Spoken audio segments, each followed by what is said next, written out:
وَلَقَدْ عَلِمْتُمُ الَّذِينَ اعْتَدَوْا مِنْكُمْ فِي السَّبْتِ فَقُلْنَا لَهُمْ كُونُوا قِرَدَةً خَاسِئِينَ۔ اور بے شک ضرور تمہیں معلوم ہے کہ تم میں کے وہ جنہوں نے ہفتہ میں سرکشی کی تو ہم نے ان سے فرمایا کہ ہو جاؤ بندر دھتکارے ہوئے۔ ترجمہ کنز ایمان۔ اور تم ان لوگوں کو خوب جانتے ہو جو تم میں سے ہفتے کے دن مچھلی کا شکار کرنے میں حد سے تجاوز کر گئے تھے تو ہم نے ان سے کہا کہ ذلیل و خوار بندر ہو جاؤ۔ ترجمہ فتح محمد جلندھری۔ حضرت داؤد علیہ السلام کی قوم کے 70,000 آدمی عقبہ کے پاس سمندر کے کنارے ایلا نامی گاؤں میں رہتے تھے، اور یہ لوگ بڑی فراخی اور خوشحالی کی زندگی بسر کرتے تھے۔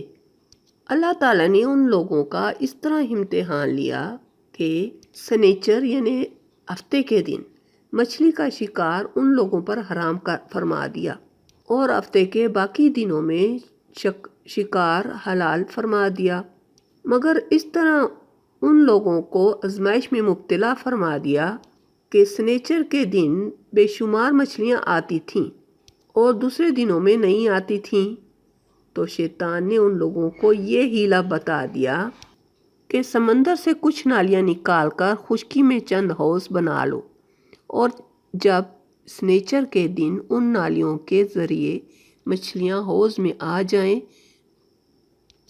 تو نالیوں کا منہ بند کر دو، اور اس دن شکار نہ کرو بلکہ دوسرے دن آسانی کے ساتھ ان مچھلیوں کو پکڑ لو۔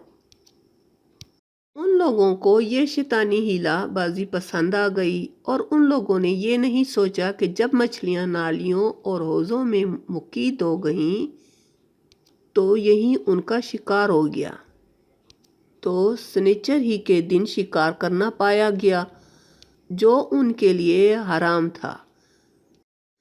اس موقع پر ان یہودیوں کے 3 گروہ ہو گئے۔ ایک، کچھ لوگ ایسے تھے جو شکار کے اس شیطانی ہیلا سے منع کرتے رہے اور ناراض و بیزار ہو کر شکار سے باز رہے۔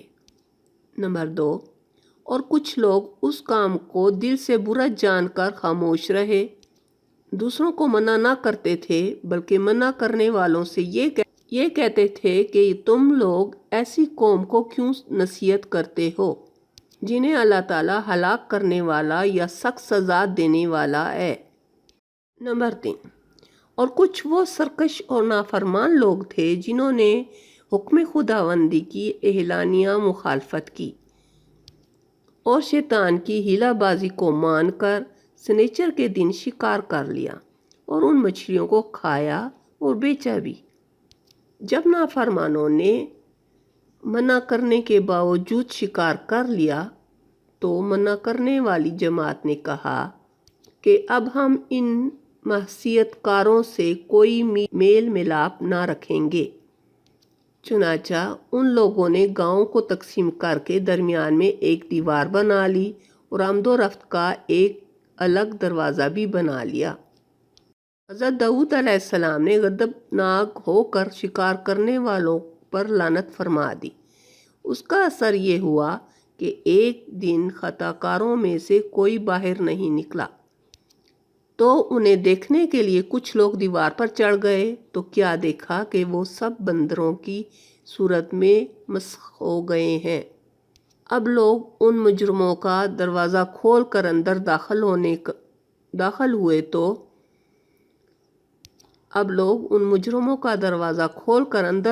ہوئے تو وہ بندر اپنے رشتہ داروں کو پہچانتے تھے اور ان کے پاس آ کر ان کے کپڑوں کو سونگھتے تھے اور زاروں زار روتے تھے، مگر لوگ ان بندر بن جانے والوں کو نہیں پہچانتے تھے۔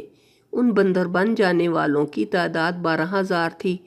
یہ سب 3 دن تک زندہ رہے اور اس دوران کچھ بھی کھا پی نہ سکے، بلکہ یوں ہی بھوکے پیاسے سب کے سب ہلاک ہو گئے۔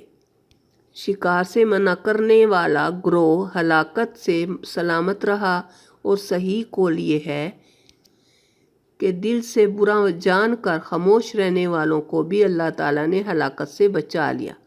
معلوم ہوا کہ شیطانی ہیلا بازیوں میں پڑھ کر اللہ تعالیٰ کے احکام کی نافرمانیوں کا انجام کتنا برا اور کس قدر خطرناک ہوتا ہے۔